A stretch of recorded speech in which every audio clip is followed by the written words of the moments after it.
Você já orou com toda a sua fé, pedindo a Deus para remover um problema, mas o silêncio foi a única resposta? Já clamou para a tempestade se acalmar, mas os ventos só sopraram mais forte?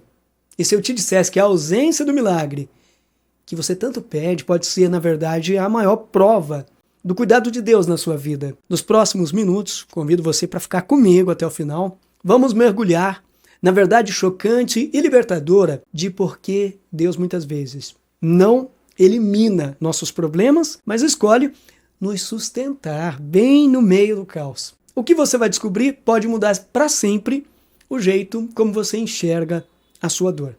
Vamos ao primeiro ponto, a oração que parece não funcionar. Vamos ser honestos. Existe uma frustração profunda que beira a traição quando estamos no fundo do poço e a mão de Deus, que poderia nos tirar dali num piscar de olhos, parece completamente imóvel. A gente lê sobre o mar vermelho se abrindo, sobre curas e ressurreições, e então olha para a nossa própria vida, o diagnóstico, a crise financeira, o conflito na família, a angústia da madrugada e pergunta a Deus, onde é que o Senhor está no meio do meu caos? Eu sei, essa dor é real. É a dor de se sentir desamparado. Nós buscamos um Deus que tira a tempestade, mas o que encontramos muitas vezes é um Deus que nos chama para andar com Ele sobre as águas turbulentas. E isso confunde a nossa fé. Nós fantasiamos um evangelho de facilidade, como se a conversão fosse um passaporte para uma vida sem problemas. Mas a Bíblia, com uma honestidade brutal, pinta um quadro bem diferente aqui, viu, meus irmãos? Vamos entender isso. Pense no apóstolo Paulo, um homem que escreveu boa parte do Novo Testamento e viu o poder de Deus de perto. Mesmo assim, ele tinha o que chamava de um espinho na carne, algo que o atormentava. A Bíblia diz que ele implorou a Deus 3 vezes para que o tirasse. 3 vezes, com toda a fé. E a resposta de Deus? Não, a resposta não foi remover o problema. Foi uma promessa. A minha graça é o suficiente para você. É nesse vale de orações que parecem não ter resposta que a nossa fé é provada. É aqui que nós somos forçados a encarar a nossa maior dúvida. Será que Deus realmente se importa? Ou será que o plano dele é radicalmente diferente do nosso? O ponto 2, qual é a resposta de Deus em meio à dor? E é aqui que tudo muda. A grande verdade da Bíblia não é que Deus vai eliminar todos os seus problemas. Não é isso. A verdade é que ele vai usá-los. O seu caos não é um sinal de que Deus te abandonou. É um campo de treinamento. O seu sofrimento não é um acidente, mas uma ferramenta nas mãos de um Deus que tem um plano. A resposta que Paulo recebeu de Deus ecoa até chegar a você hoje no meio da sua dor. A minha graça te basta, porque o meu poder se aperfeiçoa na fraqueza. Percebe a lógica divina? É o completo oposto da nossa, não é mesmo? Nós dizemos, Deus, me livra da fraqueza para que eu possa te servir. E Deus responde, meu filho, é justamente na sua fraqueza que o meu poder vai ficar mais evidente. O objetivo de Deus pode não ser nos dar uma vida fácil. Talvez o objetivo seja nos fazer mais parecidos com Jesus.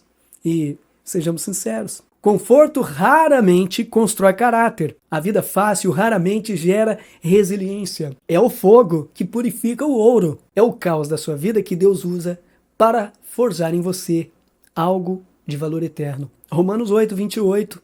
Não é uma promessa vazia, é uma declaração de soberania. Sabemos que Deus age em todas as coisas para o bem daqueles que o amam, dos que foram chamados de acordo com o seu propósito. Note que o texto não diz que todas as coisas são boas. A doença não é boa, a perda não é boa, mas Deus diz que age em todas as coisas, inclusive nas ruins, para produzir um bem maior que a nossa visão limitada nem sempre consegue enxergar. Ponto 3. Sustento versus remoção. O Deus da fornalha. Isso nos leva a uma das lições mais importantes da nossa fé. A diferença entre um Deus que remove o problema e um Deus que sustenta no problema. Nós oramos pela remoção, mas a Bíblia está cheia de histórias de sustento. A mais poderosa talvez seja a de Sadraque, Mesaque e Abednego no livro de Daniel. Por se recusarem a adorar uma estátua, eles são sentenciados à morte da forma mais terrível. Jogados numa fornalha em chamas. Eles oraram? Com certeza. Eles tinham fé? Sim. Eles disseram ao rei, o nosso Deus pode nos livrar. Mas, mesmo que ele não nos livre, fique sabendo, ó rei, que não serviremos aos seus deuses. Eles aceitaram que o livramento podia não vir como eles esperavam. E o que aconteceu? Deus não apagou o fogo. Ele não impediu que fossem jogados nas chamas. O milagre não foi fora da fornalha, foi dentro dela. O rei Nabucodonosor olhou e viu não 3, mas 4 homens andando no fogo, e o quarto, nas palavras dele, se parece com um filho dos deuses. Deus não os salvou do fogo, ele os sustentou no fogo. Ele entrou na fornalha com eles. Essa é a imagem do nosso Deus. Um Deus que não promete a ausência de fogo, mas promete sua presença no meio dele. Ele não está assistindo de longe. Ele está esperando que você se vire. Ele desce ao vale com você. Ele entra na fornalha da sua aflição e caminha ao seu lado. O problema não é um sinal de que Deus te abandonou. Muitas vezes é o lugar exato onde ele escolheu se encontrar com você. O ponto 4. O propósito glorioso no caos. Se Deus não vai simplesmente remover o caos, qual é o propósito disso tudo? Por que ele permite a dor? Porque na soberania de Deus, nada acontece por acaso. O caos não é um defeito no sistema, é um instrumento no plano dele. Romanos 5 nos dá um mapa desse processo. Nos gloriamos nas tribulações porque sabemos que a tribulação produz perseverança. A perseverança, um caráter aprovado. E o caráter aprovado, esperança. Preste atenção nessa linha de produção. A tribulação não é o fim, é a matéria-prima. A tribulação produz perseverança. Você não aprende a perseverar quando está tudo bem. Você aprende a continuar quando suas pernas doem e seus pulmões queimam. A sua dor está te ensinando a não desistir.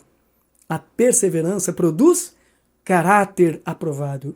Caráter não é quem você é quando todos aplaudem, é quem você é no escuro, na fornalha, quando exatamente ninguém está vendo, exceto Deus que tudo vê. Deus está mais interessado no seu caráter do que no seu conforto. Ele está te moldando à imagem de Cristo, e esse processo muitas vezes envolve o martelo e a bigorna do sofrimento. E o caráter aprovado produz esperança, mas não é uma esperança vaga, tomara que melhore, é uma âncora para a alma. Porque você viu a fidelidade de Deus no passado, e você olha para trás, para as tempestades que já enfrentou e percebe, ele esteve comigo o tempo todo, ele me sustentou. Se ele me sustentou antes, vai me sustentar de novo. Sua história de dor se torna o alicerce da sua esperança. Ponto 5, da cicatriz ao testemunho. A sua história importa. Você tem uma história para contar. Você tem algo para testemunhar. E isso nos leva ao propósito final. O caos transforma sua vida em um testemunho. Uma vida perfeita não inspira ninguém. Não oferece esperança a um mundo quebrado. Mas uma vida que foi marcada pela dor e redimida pela graça, essa vida se torna um farol.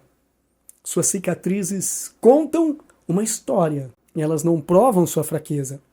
Provam que você sobreviveu.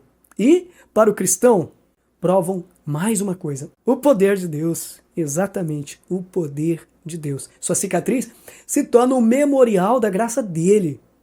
Lembre-se da história de José. vendido como escravo pelos irmãos, falsamente acusado, jogado na prisão, esquecido por anos. Onde estava Deus? Ele estava tecendo cada fio de traição e injustiça em uma tapeçaria de redenção. No final, quando José reencontra seus irmãos, ele não diz: olha o que vocês fizeram comigo. Ele diz: vocês planejaram o mal contra mim, mas Deus o transformou em bem para fazer o que se vê hoje, salvar a vida de muita gente. José entendeu. O caos na vida dele não era só sobre ele. Era sobre salvar uma nação. Da mesma forma, o seu caos pode não ser só sobre você. A forma como você lida com a dor, a fé que você demonstra na tempestade, a esperança que você mantém quando tudo parece perdido, tudo isso é observado por um mundo que anseia por algo real. Sua fornalha pode ser o lugar onde outras pessoas verão um quarto homem no fogo. Sua história de sustento se torna um convite para que outros confiem nesse mesmo Deus. Você que já passou pelo vale do sofrimento. A soberania de Deus não é a promessa de uma vida sem problemas. É a promessa de que não importa o tamanho da dor ou do caos, nada é em vão. Seu sofrimento não é sem sentido. É uma ferramenta nas mãos de um Pai amoroso que está cumprindo em você um propósito eterno. Ele não é um Deus distante que apenas permite que coisas ruins aconteçam. Ele é um Deus presente, que entra na sua dor com você. Então, hoje eu te convido a mudar a sua oração. Em vez de orar apenas para que o caos termine, comece a orar para encontrar a força de Deus dentro do sofrimento. Em vez de só pedir pela remoção da tempestade, comece a pedir por graça para caminhar sobre as águas. Porque é no meio da tempestade que ele se revela. Não como um mágico que faz tudo parar, mas como um pai que te sustenta em cada passo do caminho. Se essa mensagem mudou sua perspectiva e fortaleceu sua fé, inscreva-se no canal para mais conteúdos como este. Se você gostou, eu quero que você declare isso sobre a sua vida. Deixe um comentário abaixo, escrevendo: Deus me sustenta no caos. Vamos juntos afirmar essa verdade. Amém?